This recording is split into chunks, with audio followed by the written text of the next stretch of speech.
Shalom Bapak Ibu dan Saudara yang saya kasihi. Puji Tuhan kita dapat berjumpa kembali dalam renungan firman Tuhan di tengah minggu dalam program Sapaan Firman Gembala, yang dimana pada hari ini kita akan bersama-sama melanjutkan pembacaan kita dan perenungan kita di Mazmur pasal 141. Mazmur pasal 141 di ayat yang pertama sampai ayat yang ke-10, ya, bahwa Lembaga Alkitab Indonesia memberi judul Doa dalam Pencobaan. Ya, doa dalam pencobaan. Mari kita berdoa. Bapa Surgawi, di dalam nama Tuhan Yesus Kristus dan pimpinan Roh Kudus, pada hari ini kami kembali boleh datang untuk menerima sapaan firman-Mu yang akan terus menguatkan kami di tengah berbagai pencobaan dalam kehidupan di dunia.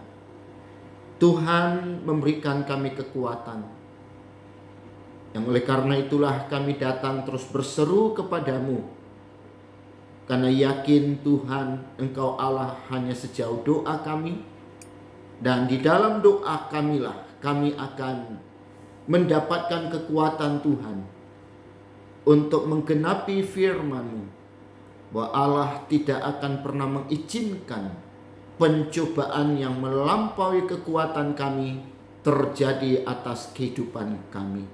Sehingga di dalam menghadapi setiap pencobaan dalam kehidupan ini, kami akan selalu menemukan jalan keluar melalui setiap doa, seruan dan penyerahan diri kami kepada Engkau, Allah yang Maha Kuasa. Terpujilah Engkau di dalam nama Tuhan Yesus Kristus. Haleluya. Amin. Bapak Ibu, kalau kita bicara pencobaan, ya saya pikir itu suatu ungkapan yang sangat familiar dalam kehidupan kita sebagai orang percaya.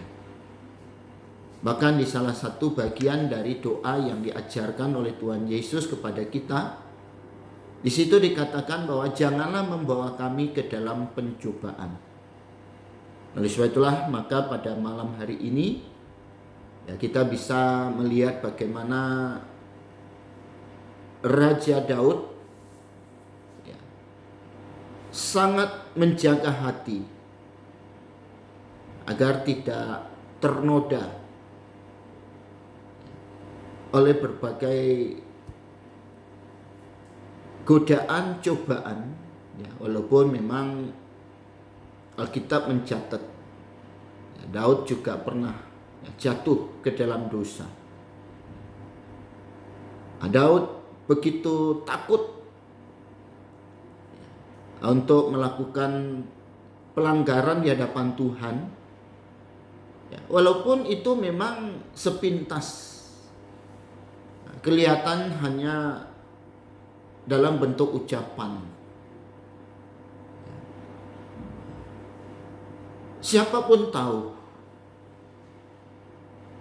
bahwa Tuhan tidak berkenan, ya, Tuhan tidak suka dengan yang namanya kejahatan. Dan Alkitab berkata bahwa takut akan Tuhan adalah menjauhi kejahatan. Nah, itulah yang mendorong Daud ya, berseru kepada Tuhan melalui Mazmur 141. Daud memohon supaya Tuhan mengawasi mulutnya agar dia tidak salah dalam berkata-kata ya, sehingga kita terjebak ya, di dalam mengeluarkan kata-kata yang sia-sia, yang memang di hadapan Tuhan diperhitungkan sebagai dosa. Ya, dosa dalam perkataan, ya, atau kejahatan, ya, melalui perkataan. Ya, itu di dalam ayat yang ketiga. Awasilah mulutku ya Tuhan, berjagalah pada pintu bibirku. Nah, mungkin sekarang di era medsos, kejahatan bisa kita lakukan melalui penulisan posting-postingan, ya, yang sia-sia. Ya. Nah, jadi Daud itu berdoa supaya jangan sampai hatinya, jangan sampai hatinya menjadi jahat, ataupun ikut menikmati kejahatan orang lain. Nah, mungkin kita tidak secara langsung melakukan kejahatan, tapi kita menikmati, kita ambil bagian secara tidak langsung dengan kejahatan yang dilakukan oleh orang lain, di mana kita berkompromi. Ya, di dalam ayat yang keempat, janganlah condongkan hatiku kepada yang jahat, untuk melakukan perbuatan-perbuatan yang fasik bersama-sama dengan orang-orang yang melakukan kejahatan, dan jangan aku mengecap sedap-sedapan mereka. Mungkin kita kerap tidak menyadari, kita merasa baik-baik aja kok. Toh aku tidak memfitnah, aku tidak mengeluarkan kata-kata yang menyakiti. Tapi kita kerap kali ada di kelompok-kelompok orang-orang seperti itu. Nah, lebih baik orang benar menghukumnya daripada ia harus terlibat dalam kejahatan. Jadi ketika ada orang yang menegur kita, pada saat mungkin kita sedang ada di posisi sebagai pembuat kejahatan atau terlibat di dalam kelompok orang yang berbuat kejahatan, baiklah kita mendengarkan teguran orang lain. Kita tidak mengeraskan hati kita. Itu adalah langkah yang bijak. Di dalam ayat yang kelima, biarlah orang benar memalu dan menghukum aku. Itulah kasih. Jadi kita selalu punya prinsip, lebih baik teguran yang nyata daripada kasih yang pura-pura. Nah, maka di sini dikatakan, biarlah orang benar memalu dan menghukum aku. Itulah kasih. Jadi kita sebagai orang benar pun kalau menegur kesalahan orang, jangan karena sentimen, jangan karena ini dia kesempatan, tidak. Tapi semua kita harus kerjakan karena kita mengasihi. Karena kita mengasihi lah, maka kita tidak membiarkan ada orang yang celaka oleh karena perbuatan jahatnya. Tetapi janganlah minyak orang fasik menghiasi kepalaku. Sungguh aku terus berdoa menentang kejahatan-kejahatan mereka. Jadi Alkitab berkata dalam soal kejahatan, jangankan melakukan, memikirkan saja. Artinya jangan kita dipengaruhi dan terpengaruh dengan berbagai perbuatan kejahatan. Nah, ada kalanya Daud menerima ganjaran yang menyakitkan. Tapi sekali lagi teguran itu lebih penting dari kasih yang pura-pura. Bisa saja kita ditegur kan kita juga nggak senang, kita sakit. Tapi kalau itu yang kemudian membuat kita sadar dan bertobat, katakanlah begitu, kenapa tidak? Karena toh juga Alkitab mengilustrasikan kalau pohon yang mau berbuah Dia harus mau dikerat. Ya, dia harus mau dibersihkan. Bagi Daud, hajaran orang benar mampu membawa dia kembali kepada kebenaran. Ini yang penting. Ya. Jadi jangan sampai kita berteman dengan orang fasik. Ya. Tapi mari kita lepaskan diri kita dari segala pengaruh-pengaruh yang jahat dari dunia ini.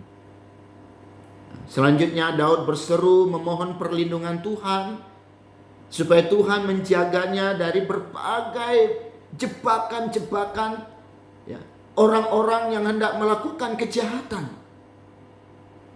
Di dalam ayat 8 dan 9, tetapi kepadamulah ya Allah Tuhanku, mataku tertuju, padamulah aku berlindung, jangan campakkan aku.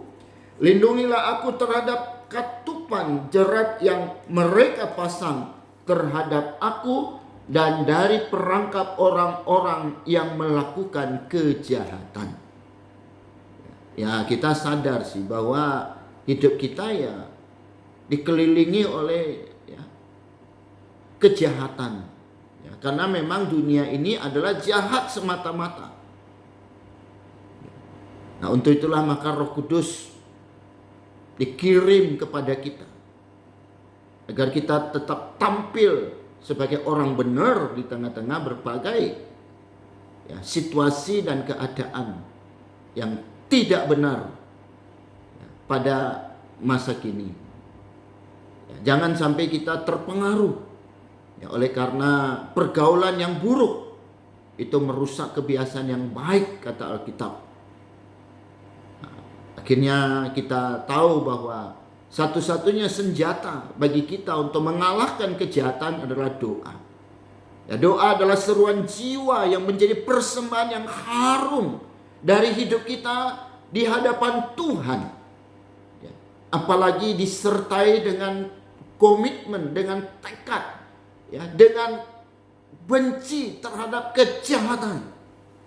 Ya, Daud benci bila harus terlibat dalam perbuatan fasik.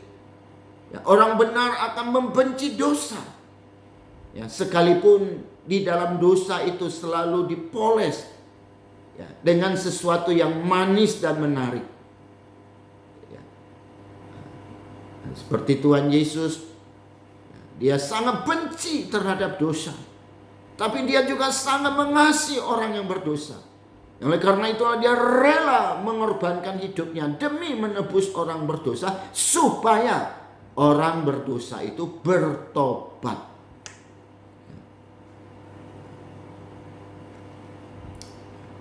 Jadi ketika ada orang fasik jatuh ke dalam perangkap mereka sendiri, ya, orang benar ya, akan tetap berlalu, ya, meninggalkan segala kefasikan. Ya. Ayat yang ke-10, orang-orang fasik akan jatuh serentak ke dalam jala mereka, tetapi aku melangkah lalu.